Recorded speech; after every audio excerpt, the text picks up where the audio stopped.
tarde.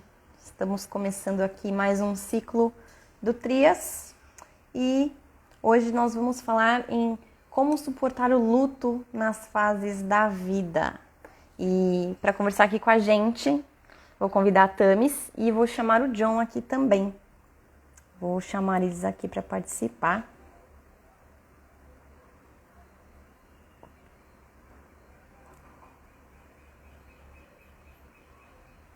Vamos lá chamar o John.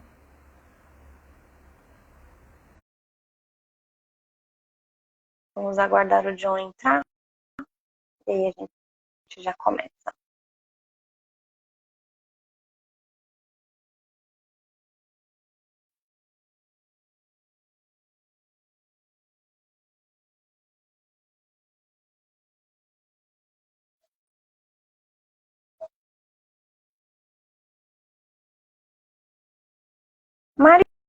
Mariângela, que delícia você aqui com a gente.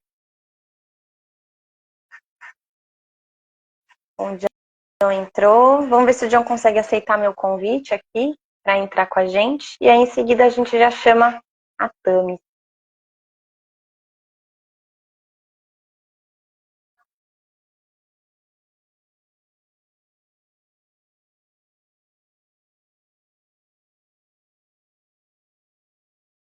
O John tá entrando. E em seguida a gente já chama a Tami.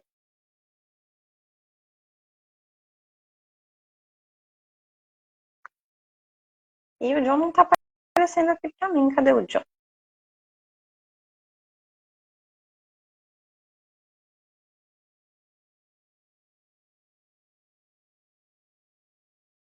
Eu te aceitando aqui, John, mas não tá aparecendo.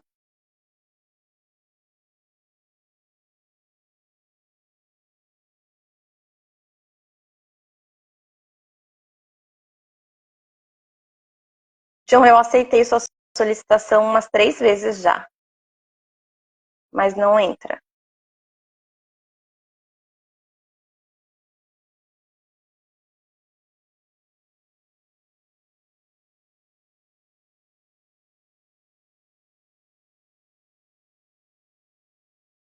Ih, gente, será que chegou? Olá, Olá, tudo bem? tudo bom? Deixa eu arrumar aqui que a Blanca acabou de derrubar o suporte. Pronto, foi. Cheguei. E, e deixa eu ver se eu consigo colocar o John aqui. Eu já aceitei ele, já mandei a solicitação e ele não consegue entrar. Bom, paga a internet para você conseguir estar aqui. Por favor, John. Agora Olá! sim. Ai, é. Difícil, mas cheguei. Eu não tô vendo É, o John, mas tudo bem. Eu vejo todo hoje eu tô mundo. vendo o John. Hoje eu tô vendo o John. Normalmente o John não aparece pra mim. Hoje ele tá aparecido. Que bom que o Instagram gostou da gente, tá funcionando. Eu só tô vendo eu e você, mas enfim, né? A gente vai aqui no instinto. John, se eu te cortar é porque eu não tô te vendo, tá? Se eu cortar a sua fala. Fique em paz. Tudo certo. Então tá ótimo. Bom, então vamos começar aqui mais um ciclo do Trias, né? E hoje a gente trouxe a Tamis aí para falar sobre luto, sobre como a gente suporta o luto nas fases da vida. Eu acho que Tamis, se apresente para quem não te conhece. é verdade, né, gente? Meu nome é Tamis. Na verdade, meu nome é Tamires, todo mundo me chama de Tamis. Eu sou psicanalista, espiritualista. Sou facilitadora do curso de psicanálise. Sou mentora de terapeutas e tô aí há mais de 10 anos tentando descoisar a vida das pessoas, né? Ajudando as pessoas a viverem uma vida mais leve, mais tranquila, mais feliz e focado aí para o terapeuta também, para ele trabalhar as questões dele para lotar a agenda. É isso aí. E aí, que vamos falar sobre luto hoje? Olha, eu acho que a gente precisa começar falando que todo mundo vive luto o tempo todo, né? O luto, ele é uma energia, de encerramento, que não é de encerramento, mas ele vem logo após o encerramento. É o período de adaptação, para a gente encerrar algum ciclo, para a gente finalizar alguma história, para a gente se despedir de alguém, de algum relacionamento, de um trabalho. Então, o luto, ele está diariamente na nossa vida. O luto, ele faz parte. E muitas vezes a gente nem entende essas dores, dessas frustrações do dia a dia como luto, né? Então acho que a gente pode começar trazendo essa reflexão, né? O que é realmente luto e o quanto você está vivendo isso o tempo todo, todos os dias. Alguns são mais fáceis, alguns são mais difíceis, alguns são dolorosos, alguns são felizes, porque a gente também tem lutos que são felizes, né? O luto, ele não tá falando só dessa energia de dor, ele tá falando dessa energia de fim. Perfeito. Exatamente. Quando a gente fala de luto, né, o mais comum é que as pessoas pensem numa morte física, né, e não em um final de ciclo uma finalização de ciclo ali de troca de trabalho, né, então de relacionamento. Então as pessoas estão mais acostumadas a ouvir, né, no luto, pensar só na morte física. E não, na verdade, o luto a gente vive diariamente, né? Exato. Sim, gente, desculpa, eu tive que mandar uma mensagem aqui para uma cliente.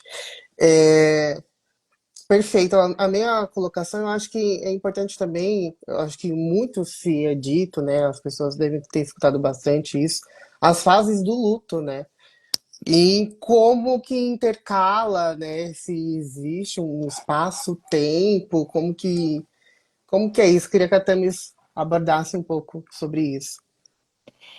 Tem e não tem, né? Quando a gente vai falar sobre luto, a gente tem essa teoria, né, das 4 fases do luto, ela é bem conhecida, ela ajuda bastante a gente a entender quais são as principais emoções presentes, né, na energia do luto, mas não necessariamente as pessoas vão passar pelas 4 fases, né? O luto, ele não é um padrão, não tem uma receita pronta de como se lidar com esse luto. Cada indivíduo é um e cada indivíduo vai precisar de diferentes ferramentas, estímulos e suporte também para lidar com o luto. Então, tem alguns lutos que eventualmente as pessoas vão lidar melhor sozinhas, tem alguns lutos que a pessoa vai lidar melhor e vai precisar de um auxílio de uma equipe multidisciplinar, como um terapeuta energético, um psicanalista, às vezes um psiquiatra para entrar com alguma medicação.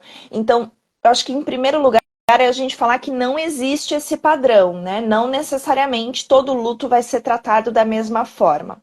Mas toda vez que eu trabalho um luto na minha vida, ele vem junto na bagagem todos os outros lutos não vividos. Então, se lá na infância, por exemplo, morreu meu cachorrinho e eu não vivi aquele luto e eu nunca falei daquele luto e eu joguei aquela dor para debaixo do tapete, pode startar eu já adulta, quando eu vou viver um luto de um fim do emprego, eu notar que é uma dor muito mais forte, é uma dor que não faz sentido num primeiro momento, mas isso é porque traz todos esses lutos não vividos, né? Todas essas dores que a gente fingiu que não existiu, que a gente fingiu que não aconteceu. E a minha primeira depressão, né, a primeira vez que eu entendi que eu estava num processo depressivo, foi startado a partir de um luto, né, do falecimento de um tio, foi quando eu precisei buscar ajuda, precisei entrar no medicamento. Por quê? Porque eu estava acumulando 25 anos de lutos não vividos, né, não lidava bem com os lutos, ainda não. Acho que ninguém lida muito bem com o luto. O luto ele é complexo. Mas naquela época vinha muita frustração, muito não entendimento. E aquilo startou realmente um processo depressivo, né? Então, hoje eu tenho o entendimento que startou um processo depressivo porque eu estava ali com várias dores não vividas, vários processos que eu não tinha olhado, eu não tinha inteligência emocional para aquilo, então eu só fingi que ele não existia. E aí, quando estourou um luto, estourou tudo ali. Sim, e o luto é uma coisa que a gente sabe que ele existe, a gente entende que após um falecimento isso vai ocorrer, mas existe uma dificuldade extrema nessas vivências do luto, né? Porque a cada dia eu diria que é uma nova fase, tentando ali a gente passar por ela de uma forma consciente, mas tudo que acontece na verdade é uma forma completamente inconsciente, e a gente vai mergulhando assim em abismos, né? Tanto de euforia quanto de tristeza profunda, e vira uma loucura na cabeça da pessoa, né? Se a gente for falar socialmente, socialmente nós não somos ensinados a lidar com luto, né? Eu não sei a família de vocês, mas a grande maioria, quando minha cachorrinha morreu, eu tinha ali 10 anos, eu fiquei sabendo semanas depois que ela tinha morrido. Até então ela estava internada no hospital lá, veterinário, e eu, na minha inocência de criança, não me liguei que minha mãe não estava com coragem de me contar que a cachorra tinha morrido. Quando morria familiares, eu não ia nos velórios. Então, a forma como a sociedade lida com o luto não deixa com que as crianças aprendam a lidar com as mortes, lidar com as perdas, com os finais de ciclo. E aí a gente vira um adulto que não sabe lidar com aquilo. A gente ainda tá lá na criança tentando entender. Ué, mas a cachorra estava internada? Como assim? Ela morreu e eu não vi o corpo, e eu não tive a chance de enterrar, e eu não tive a chance de me despedir dela, né? Então, todo o processo, todo o ritual de luto, quando a gente vai falar de luto físico, mas também dos lutos emocionais, o ritual de despedida, um ritual de fim, eu assumir aquele fim, eu lidar com aquele fim, ele é o início do processo do luto. Então, se a gente pula a etapa, a gente está pulando camada, e aí são várias outras coisas que a gente vai precisar trabalhar depois. E é muito importante respeitar o seu momento, né?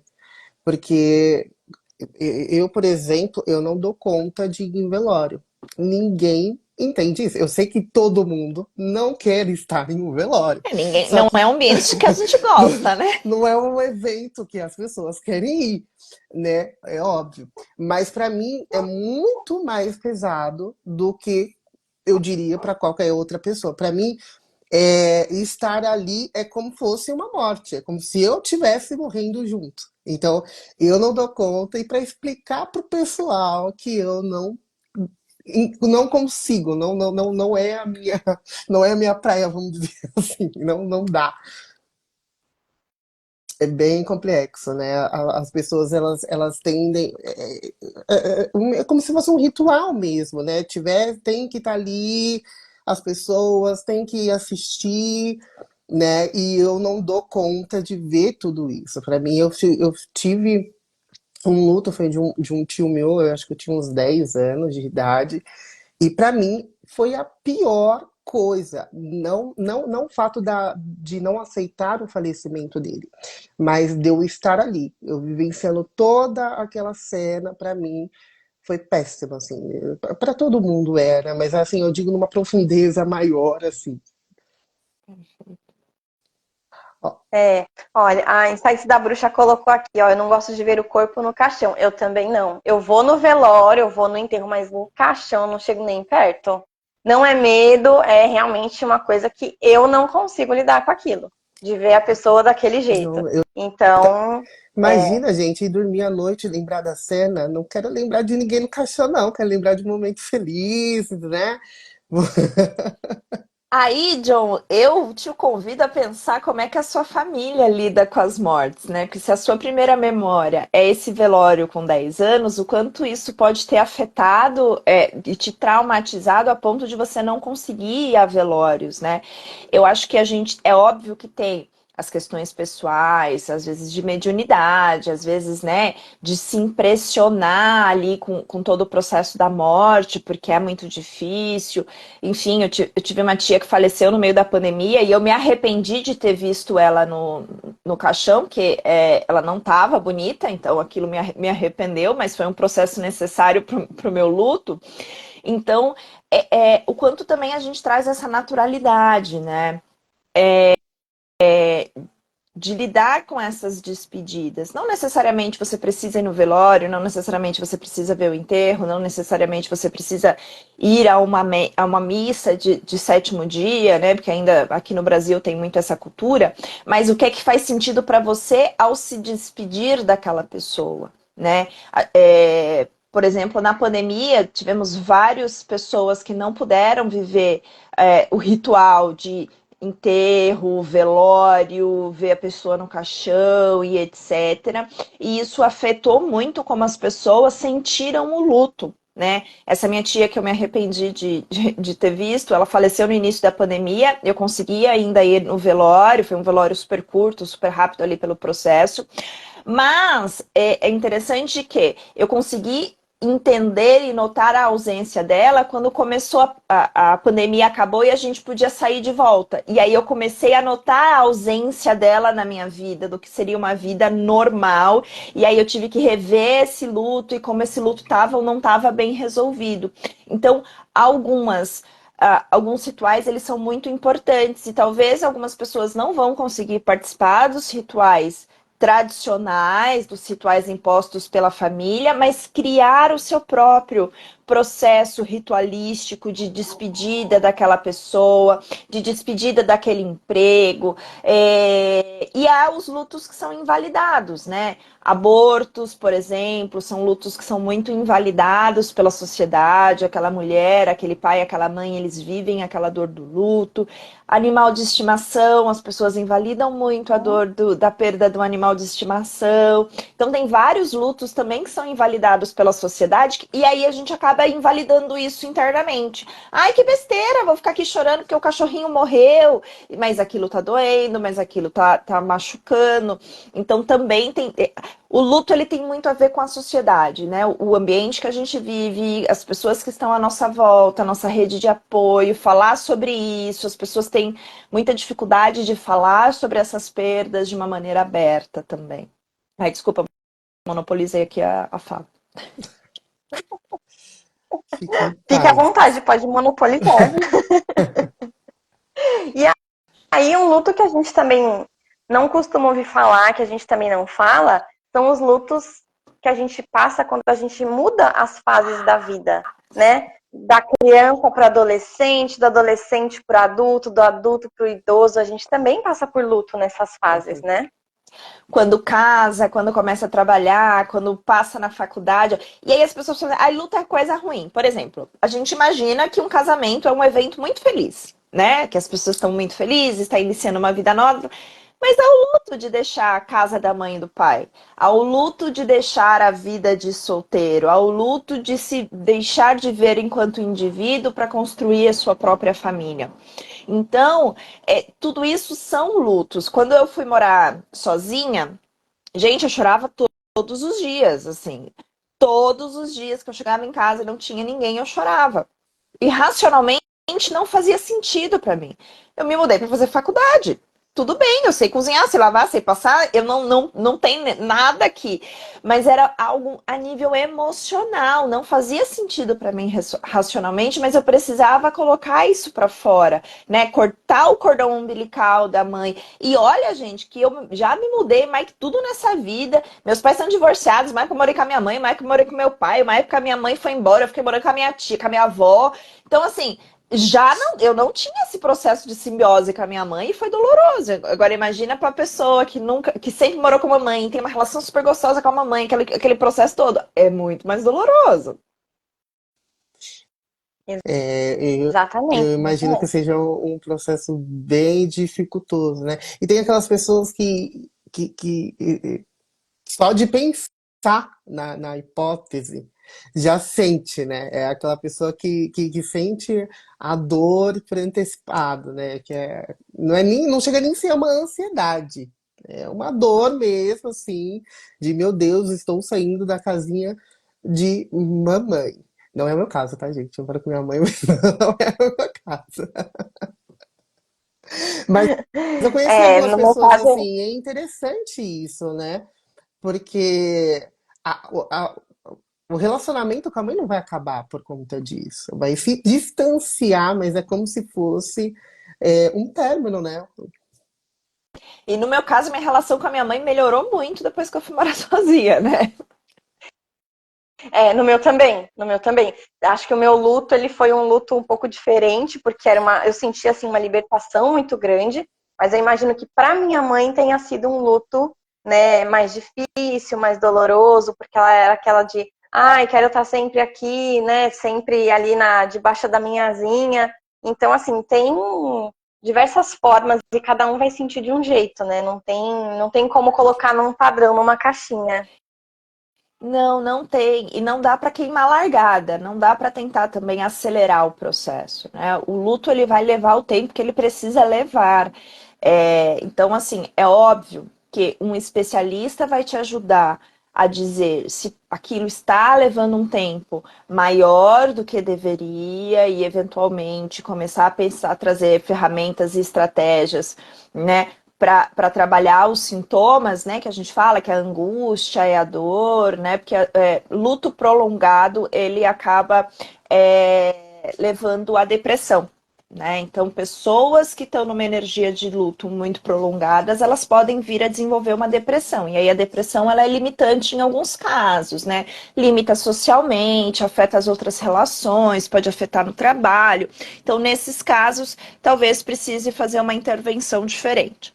Mas as pessoas, elas têm uma ânsia, né, de sarar logo, de resolver logo, né? Eu me lembro quando eu me divorciei, que eu estava vivendo ali o luto do fim do casamento, a minha fala era, eu queria um controle remoto para acelerar a minha vida, porque eu sabia que é o tempo que ia fazer aquilo, só que tava doendo, né? Então eu falava, caraca, eu só queria avançar no tempo, eu só queria acelerar e tá no lugar lá no futuro, quando eu tiver boa desse luto. Porque é doloroso e leva tempo, e a gente precisa respeitar o nosso tempo para não se machucar mais. Sim. Exatamente. Também passei por um processo de luto assim. E eu dizia que eu queria que chegasse naquela parte da novela que parece uma paisagem bonita, escrito assim, 6 meses depois.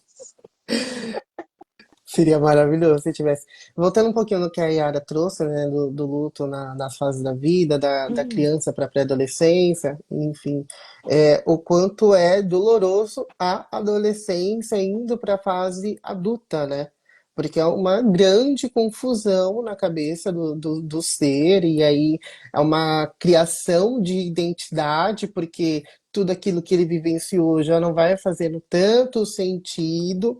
E até ele chegar num ponto de firmeza, de opa, tô num lugar aqui legal, bacana, que faz sentido, é uma grande luta, né? Tanto interna quanto externa, que vira, né? Tem toda aquela parte do aborrecimento do adolescente. Sim, e é um luto para a mãe que presencia aquele filho que deixa de ser criança, que deixa de procurar a mãe como porto seguro, da mãe ser o centro do seu universo. Então há a dor daquela mãe que vai percebendo que o filho já está encaminhando-se para a vida adulta. E há todo o processo hormonal da adolescência. É muito, gente, assim, quando a gente vai olhar todo o processo hormonal é uma verdadeira montanha russa, né? As pessoas falam muito dos adolescentes, como adolescente é difícil, e é difícil, tá? Não é difícil para você que vive com adolescente, é difícil para o adolescente que vive como adolescente, porque há uma variação de humor muito forte, há muitas dores que ele não reconhece, muitas emoções que nascem e morrem ali todos os dias. Tem essa questão do externo, de começar a viver essa vida para o externo e ao mesmo tempo tá apegado à família de origem. Então é um processo bem confuso, é um processo muito doloroso que precisa ter esse cuidado, esse acompanhamento. Então assim, mãe que tem filhos adolescentes na puberdade, façam terapia. Antes de botar aquele adolescente na terapia, faça você terapia para aprender a lidar com aquele adolescente,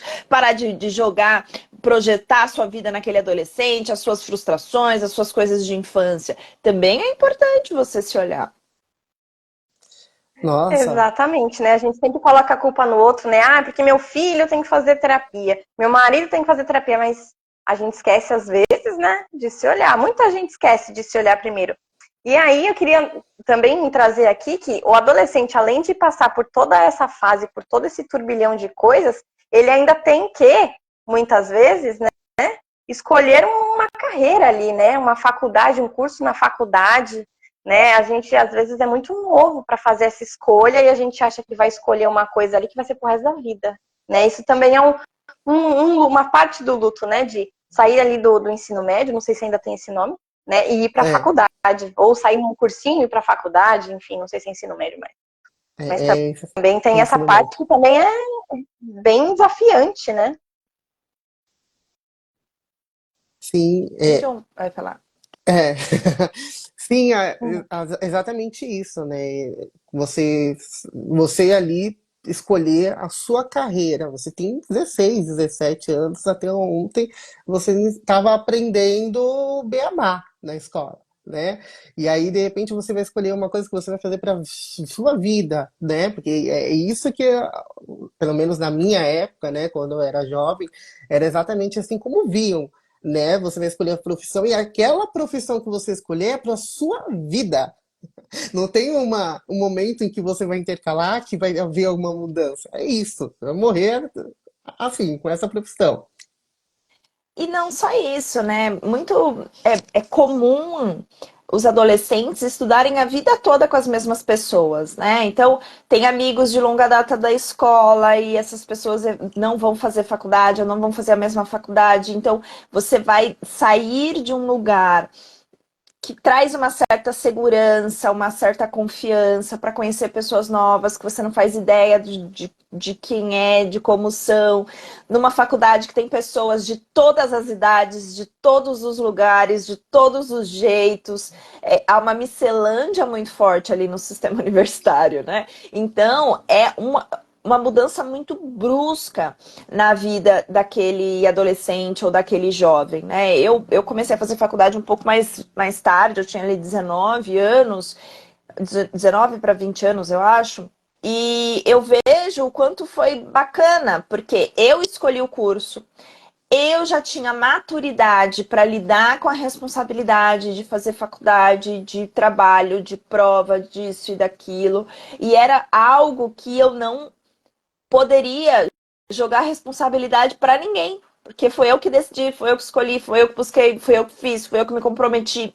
Então foi também um processo importante de empoderamento, né? De eu tomar realmente a minha vida nas minhas mãos e fazer o que precisava ser feito. E eu já trabalhava desde os 15 anos, né? Então isso também, de certa forma, foi um rito de passagem na minha vida. Mesmo já sendo financeiramente independente, buscar as coisas de uma outra forma. E aí eu não sou consteladora, mas se a gente for olhar ali, eu fui a primeira pessoa na família a fazer a faculdade, ensino superior. Eu quebrei um ciclo muito importante. Há esse luto familiar de uma quebra de padrão, de uma quebra de ciclo, que também influencia e interfere ali no dia a dia. É isso mesmo. E quando eu comecei a fazer faculdade, eu tinha 17 anos. Eu era muito, muito nova. Eu era a mais nova de todo mundo, era menor de idade ainda. E aí depois, enfim, me formei. Para quem não sabe, sou advogada, né? Não atuo mais, mas sou advogada. E aí foi um outro luto, né? Depois que eu advoguei, tive ali a minha carreira, eu passei por um luto de transição de carreira, de deixar o direito, né? E ir para uma outra profissão. Foi um luto para mim, foi um luto para minha família também, né? Hoje eu levo o direito ali junto comigo, né? É um conhecimento que faz parte, eu uso algumas coisas, alguns conhecimentos dali ainda, mas também foi um luto para mim. Perfeito.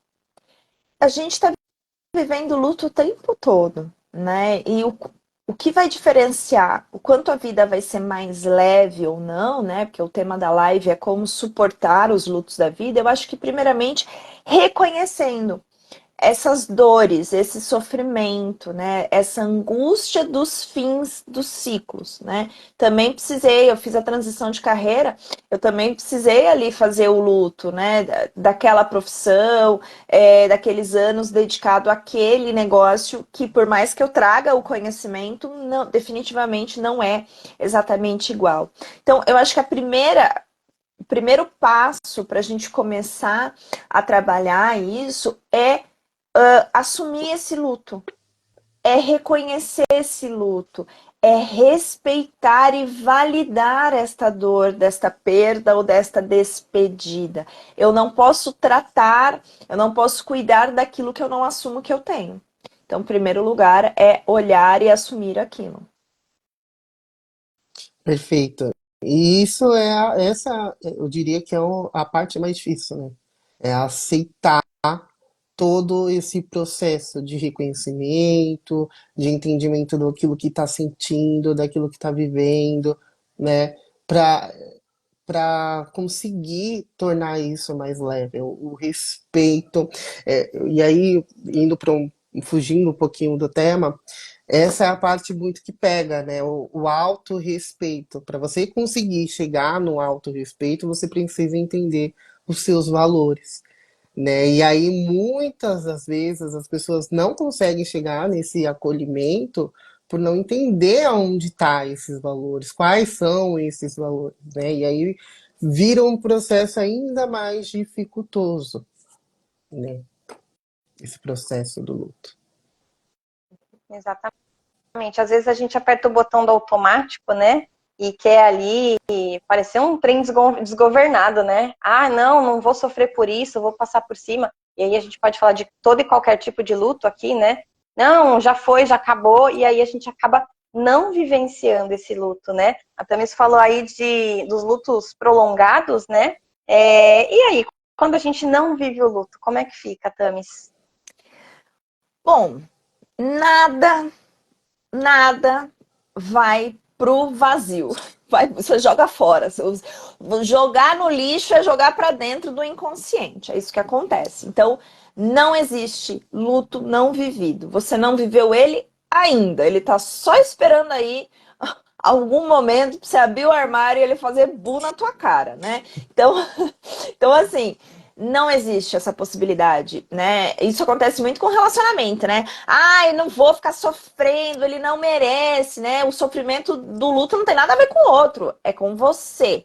É aquelas expectativas que morreram, aqueles sonhos, aqueles desejos, tudo aquilo que você vai ter que abrir mão porque você está finalizando um relacionamento, ou você está finalizando com uma profissão, com uma empresa, né? Ou você está mudando de casa e, enfim, tudo isso tem a ver com as suas expectativas individuais, como você se vê, como você se enxerga e quem é você sem aquilo que saiu. Né? Então, vamos falar de morte física. Quem é você sem seu pai na sua vida? Quem é você sem sua mãe? Quem é você sem o cachorrinho que morreu ou o gato que morreu? Né? Quem é você sem aquele emprego? Quem é você sem aquele relacionamento? Quem é você sem aquela amiga de 30 anos que vocês brigaram e romperam? Então, o luto, ele fala muito dessa identificação. Quem sou eu sem esta parte de mim ou do afeto que eu tinha investido no outro ou naquilo que se foi? Então, por isso que não tem como a gente fingir que um luto não existe. Então, muito provavelmente, se você ignorar esse luto, se você fingir que esse luto não existe, um dia, quando você não estiver bem emocionalmente, ele vai ser trazido para o seu inconsciente. E aí, às vezes, o que acontece? Vai ser um sofrimento, uma angústia muito maior. Então, por exemplo, sei lá, eu vou dar aqui um exemplo muito esdrúxulo, tá, gente? Por exemplo, o meu sapato preferido arrebenta. E aí, eu não fico só chateada por ter perdido o meu sapato preferido. É uma dor maior, que eu olho e falo, mas não faz sentido o tamanho dessa dor e desta angústia por ter um sapato se perdido. Então, o que é? São os outros lutos que aproveitou essa frequência, essa energia de despedida e de perda, e o seu inconsciente vem e fala: opa, tem mais isso aqui para você lidar, toma aqui, aproveita e coloca no pacote. Né? Então, não tem essa possibilidade. Uma outra energia que pode aparecer, uma outra frequência, uma outra que gatilha o luto, são que apegos e dependências emocionais. Normalmente pessoas que têm lutos não trabalhados entram em relacionamentos com dependência emocional, né? Com medo absurdo de viver sem o outro. Então entra no apego exagerado. Isso pode também ser consequência de lutos não vividos. Esse seria o sintoma, né? Ou a gente pode ir para o outro extremo. Uma pessoa que não quer criar vínculos, uma pessoa que não quer voltar a se relacionar, uma pessoa que não quer criar uma família com medo de perder. Então a gente sempre vai passear pelos extremos. Acho que também, além da questão da dor profunda, da tristeza, precisamos falar da raiva, né?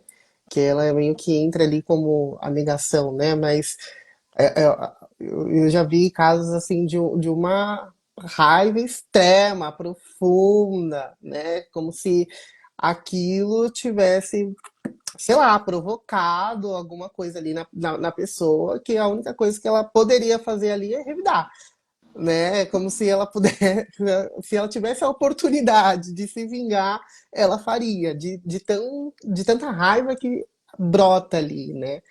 E aí, se você puder complementar, Thames, como que chega nisso, né? Como que a gente sai dessa tristeza para ir para essa raiva? O que que aconteceu para fazer essa Na mudança? verdade, normalmente a raiva vem antes da tristeza, tá? Que algumas pessoas elas não se permitem ficar tristes, né? Ou acessar as suas dores. Então, é mais fácil sentir raiva do que se sentir triste. Então, é comum o primeiro sentimento depois do luto não ser essa tristeza, é essa onda de raiva, essa onda de ira, que é o quê? A frustração. Eu não entendo. Algo me foi tirado. Vamos imaginar um ente querido que morreu, né? Gente, pra vocês terem ideia, o meu processo de luto ele foi bem típico mesmo, assim, ó, tudo essas coisas aí das quatro foi eu. Eu briguei com Deus, eu fiquei 2 anos brigada com Deus, porque eu não entendia o falecimento do meu tio. Então eu sentia muita raiva o tempo todo. E aí eu não podia culpar ninguém a não ser Deus, porque ele morreu num acidente. Então, tipo, qual a função disso? Então eu sentia raiva. E eu não conseguiria. E é algo. Por que eu falo da frustração? É algo que não é reversível. Não tem como mudar. Não tem como mudar aquela realidade. A pessoa morreu, morreu, né? Não tem o que fazer. Né? Para alguns lutos até eu consigo. Um relacionamento acabou, eu posso voltar, eu fui mandada embora de uma empresa, daqui a pouco eu posso trabalhar lá de novo, enfim. Mas no caso da morte efetiva, não tem, não há o que ser feito. Então, vem a raiva, que é essa resistência de resistir, de lidar com a frustração daquela perda, a frustração daquilo que eu não estou aceitando em determinado grau. Então, a raiva, ela normalmente vem antes, né? No meu divórcio também. Gente, eu com energia de luto, eu sempre sinto raiva antes da dor, né? No meu divórcio também, foi a raiva. E, assim, eu vou dizer que no meu processo de divórcio não foi ruim a raiva. Que, gente, a única coisa que me fazia acordar, levantar, trabalhar e fazer o que tinha que ser feito era a raiva. A raiva me fazia não me entregar àquela tristeza absoluta. Foi ela que me manteve em pé por muito tempo. E eu me apeguei à raiva porque eu tinha medo de que quando a raiva acabasse, não restasse mais nada. Então, ali houve um processo meio de dependência da minha raiva, né? Eu me lembro que eu fiz um círculo da vida na época e eu representei o emocional da pessoa e o emocional, ele estava bem descolado da pessoa, né? Que era o que eu estava vivendo naquele momento. E eu lembro que eu falava, em determinado momento eu falei, eu sinto tanta raiva que eu sou capaz de incendiar o mundo e ver ele queimando. Porque era essa energia de destruição ali que eu tava vivendo. De destruir os sonhos, só que eu tava tentando destruir a dor, né? De destruir os sonhos, de entender que o ciclo acabou, que eu precisava recomeçar. Então a raiva, às vezes, ela pode vir antes da tristeza, que é a não aceitação, né? Eu não aceito aquilo, então eu sinto raiva, eu fico frustrada. E aí eu só consigo me conectar com a tristeza, com a dor da perda, quando eu aceito aquela dor, quando eu aceito aquela morte, quando eu aceito aquele luto. Aí eu consigo caminhar pelos outros passos do luto. Sim, e existem algumas dessas fases do luto que são visíveis, né? Como você trouxe aí a raiva, né? E aí falando da morte física, quando a gente vê aquela pessoa, geralmente mãe, né? Dizendo não, não, pelo amor de Deus, não leva meu filho, ou, por exemplo, começa a passar mal e entra naquelas frases de eu não acredito que isso está acontecendo, né? E isso é claramente a fase da negação, né? E não querendo aceitar que aquilo ocorreu, né? E é sempre uma visão de porque comigo, né? Sempre meio que nesse sentido, né? É. A negação, a gente tem vários pontos, né? A Fati colocou aqui, é difícil aceitar a raiva. Ou se é, gente, é difícil ali, né? Você tá brigando o tempo todo com você mesmo. Com raiva, você queima o outro, mas você principalmente se queima, né? Por isso que é essencial o processo terapêutico, né? Eu acho que se eu não tivesse em terapia, eu tinha botado fogo efetivamente no mundo todo. Que eu tava ali num processo. Eu lembro que teve um dia que eu tava com tanta raiva, gente, que eu pensava, se ele aparecer na minha frente, eu sou capaz de matar ele com as minhas próprias mãos, assim. Um dia que eu tava muito fora da casinha, né? Então, é isso. A negação, a gente tem várias partes. A gente pode ter a negação da emoção, então, não vou sentir que foi o que a gente falou ali, não vou sofrer, não vou viver isso, bola pra frente, segue a vida e começo a trabalhar igual uma doida para não ter contato com as minhas emoções, para eu conseguir fingir que aquilo não tá acontecendo, né, que a gente chama de sublimação. E pode ser a negação do ato em si, né? Às vezes isso acontece muito em relacionamento. O outro acaba, não, mas a gente vai voltar, ele só quer um tempo, mas a gente vai reverter, mas a gente vai, né? Então a pessoa ela tem essa dificuldade de aceitar que teve aquele fim efetivo, né? Ou está junto, né? O relacionamento já não vai muito Uhum. bem, e não, mas vamos melhorar, ele vai mudar, É, claramente. ele vai mudar, é.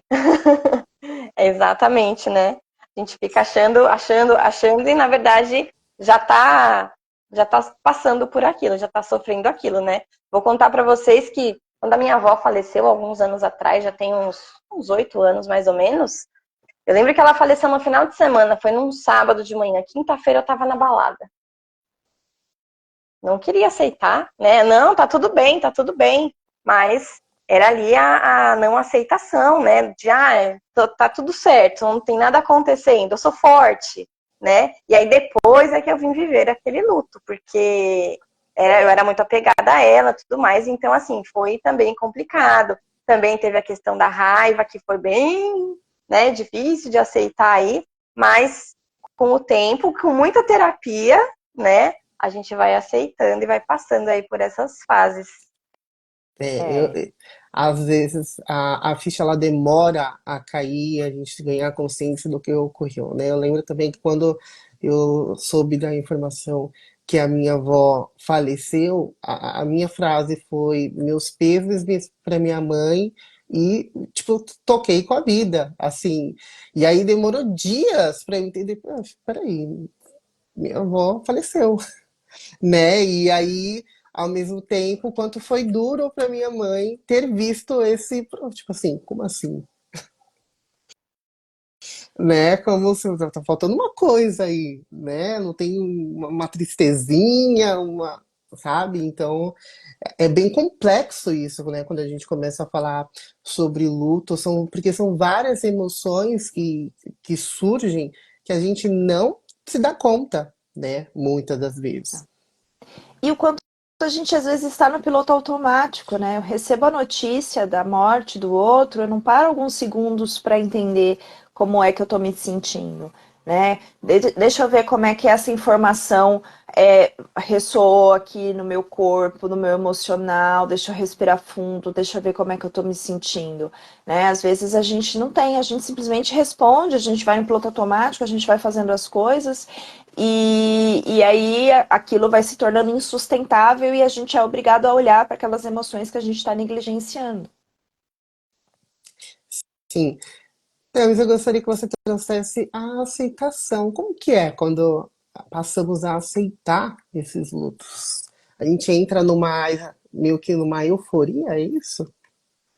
Não necessariamente. A aceitação, ela entra nesse lugar de viver mesmo a tristeza, né? Eu entendo que morreu, eu entendo que dói, eu entendo que eu não vou ter mais aquela pessoa, eu entendo que é, eventualmente eu vou sentir falta daquela pessoa, eu vou estar melancólica, eu vou me ligar àquela pessoa, né? Às vezes em algumas datas especiais. A aceitação é lidar com essa emoção, é saber que o tempo ele vai curar algumas delas, mas a gente vai ainda, por exemplo, sentir, né? Minha avó faleceu, eu tinha 18, 19 anos, foi no meu primeiro semestre da faculdade. Então, gente, faz mais de 15 anos. Às vezes eu ainda sinto falta da minha avó, eu ainda me permito chorar, eu ainda converso com ela, né? A minha tia que morreu agora no começo da pandemia, tem momentos que eu xingo ela, falo, "Ô, caramba, Maria Luz, queria você aqui agora, hein? Foda!" Então, tem esse lugar de não fingir que a pessoa não existiu. Ela existiu e ela faz falta, e falar sobre isso com o outro, né?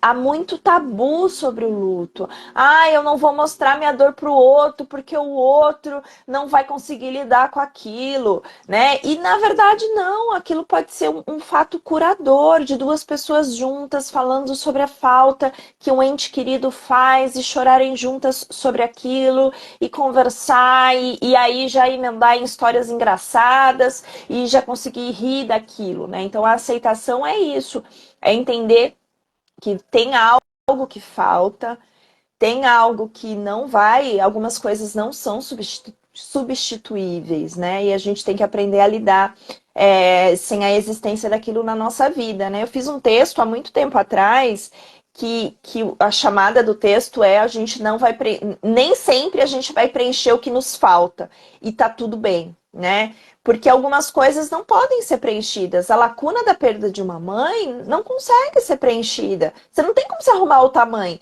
Ah, você pode se apegar afetivamente a uma pessoa como se ela fosse a sua mãe, mas ela não é. Ah, um filho que morreu, eu posso ter mais 5 filhos, eu ainda vou sentir a falta, a dor, a ausência daquele que se foi. Porque as coisas e as pessoas, elas são únicas, a gente não consegue substituí-las, né?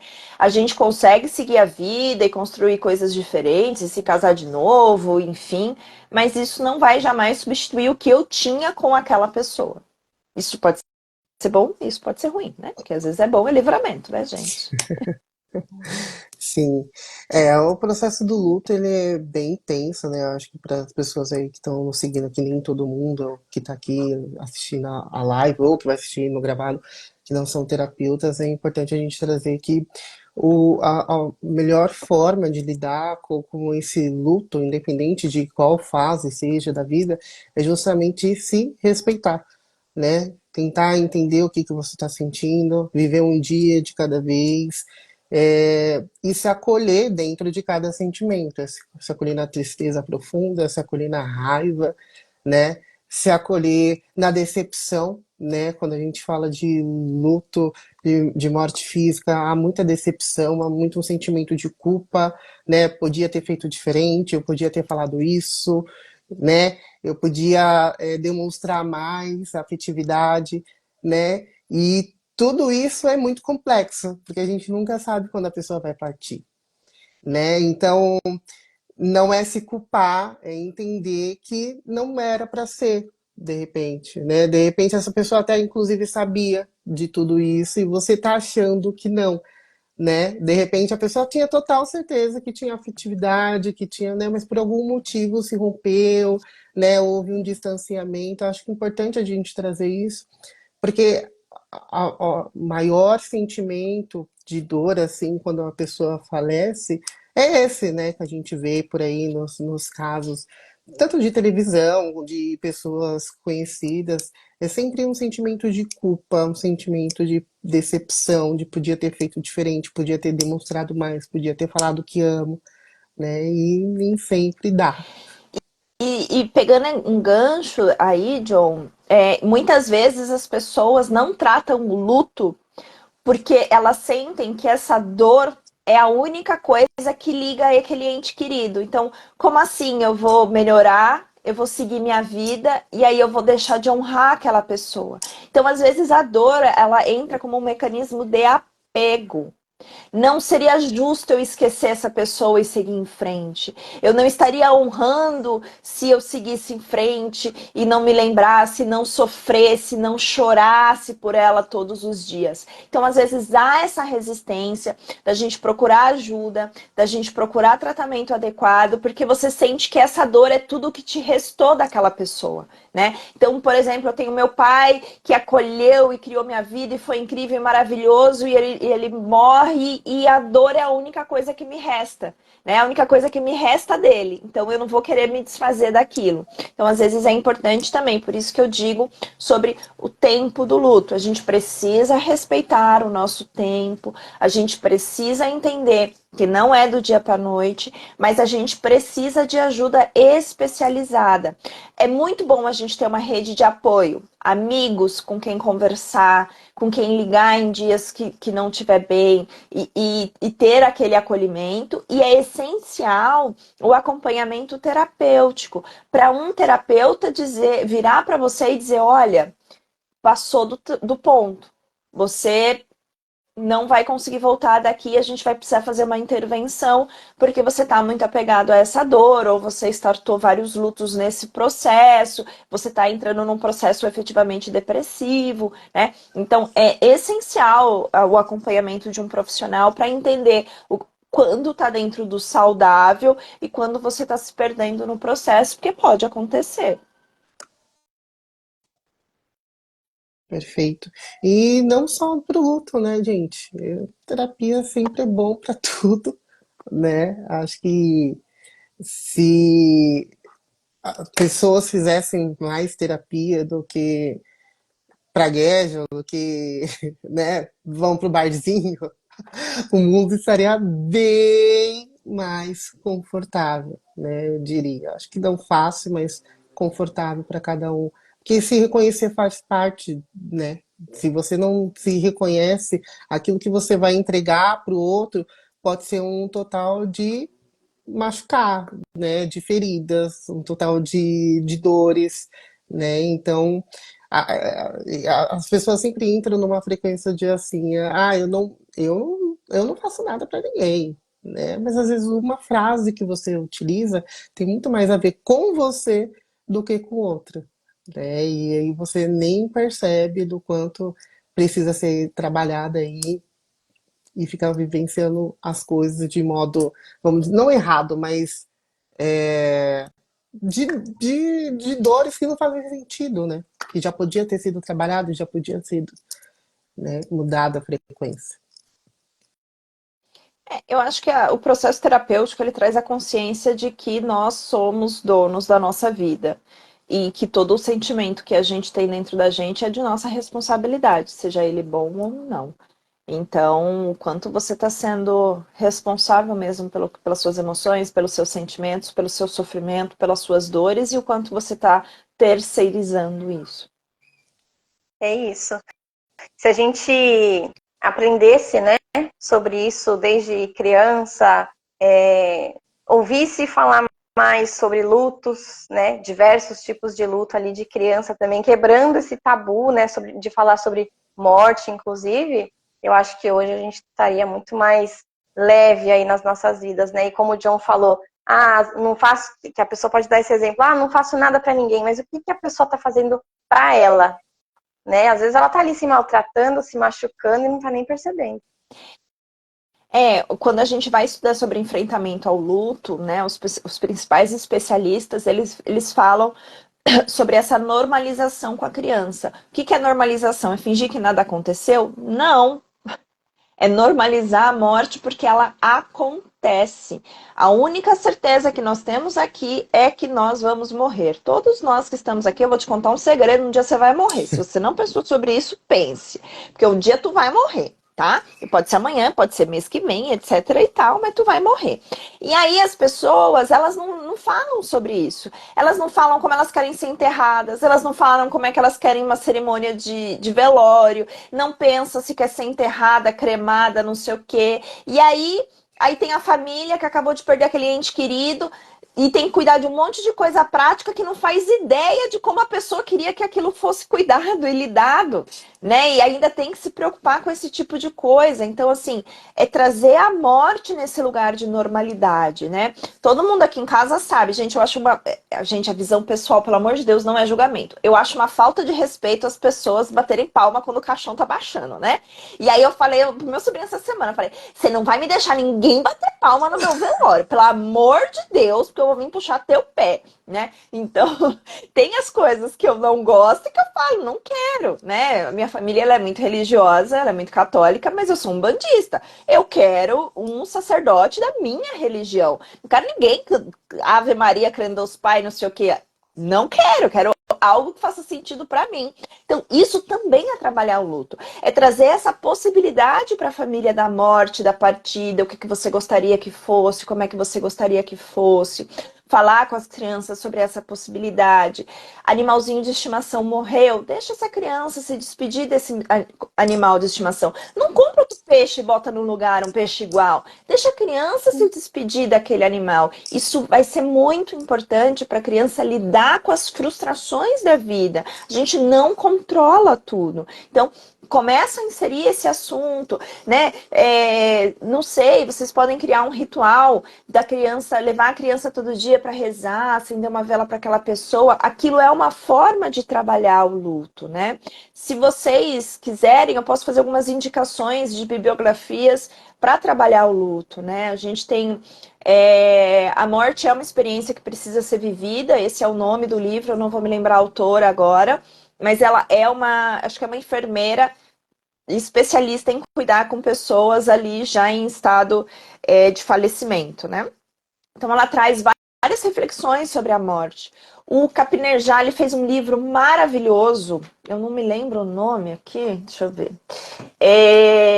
Para lidar, foi o livro que ele fez para se despedir da mãe. A mãe morreu durante a pandemia, ele não teve a chance de se despedir da mãe, de fazer uma cerimônia, né, de velório, e aí ele escreveu este livro para ser a despedida da mãe. E ele fala sobre vários tipos de luto. Chama Manual do Luto, do Capinejá. Ele fala do luto do pai que abandona um filho, ele fala do luto de uma mãe que foi embora, ele fala do luto da mãe que perde o filho, dos relacionamentos, das mulheres, do animal.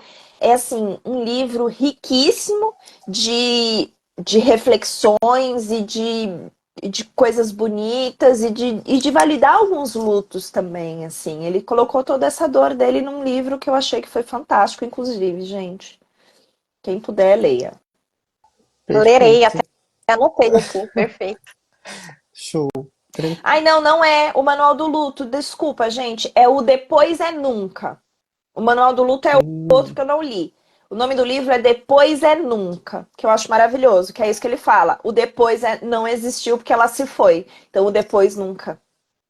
amei, né? Faz muito sentido, né? O nome do livro. Não, Já ele me é interessei, maravilhoso. já quero ler. Capinejá eu amo, gente. Eu adoro esse homem.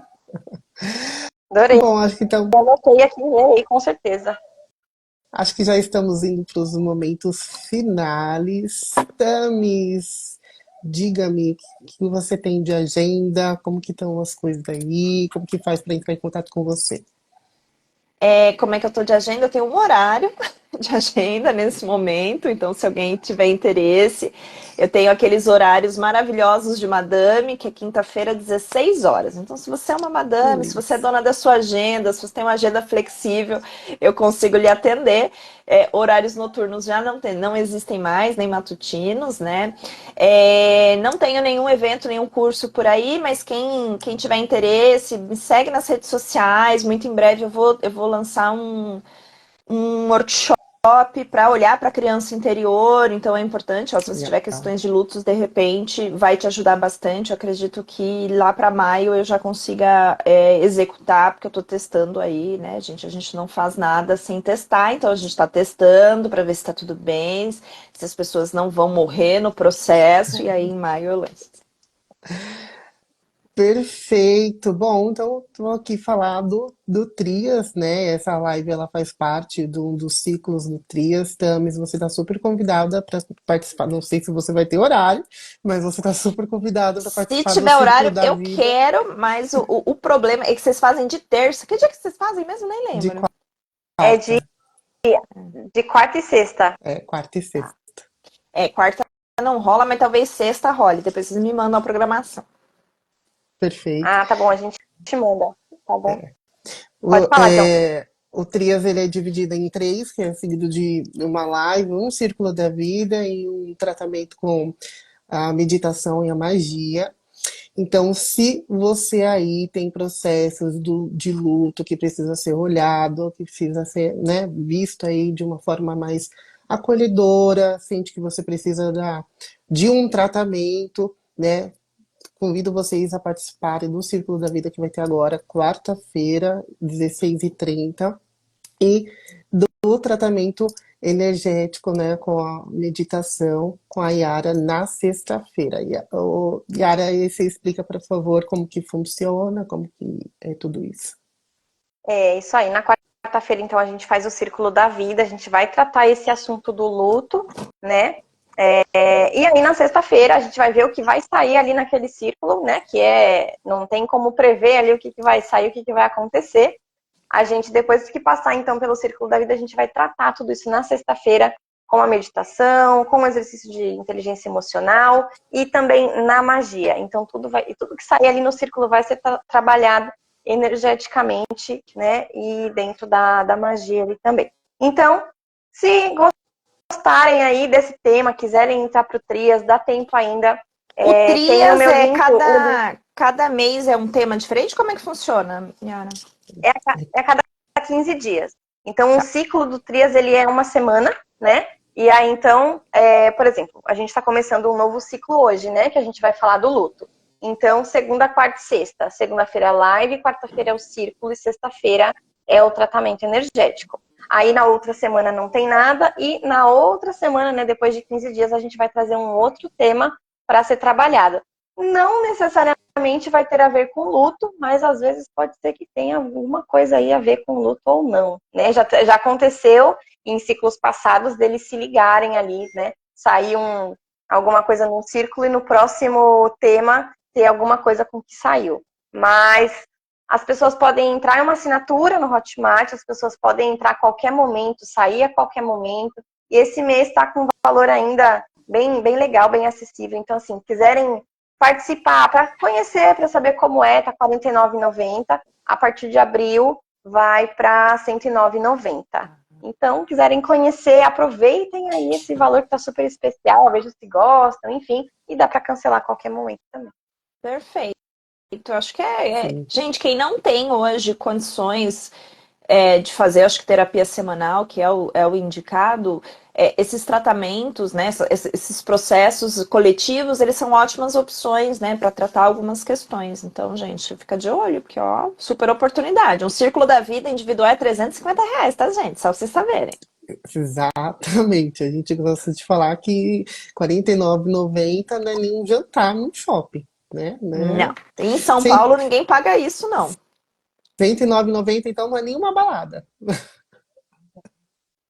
Então, É verdade. Então aproveitem o link para se inscrever lá no Hotmart, tá na minha bio, tá na bio do John, lá no Espaço Líder. Então aproveitem, a gente tá quase em abril, hein? Hoje é dia 25 de março. falta Tem uma pouco, hein? semana para correr. Tamis, gostaria de falar alguma coisa, deixar um É isso recado, aí. ter alguma mensagem?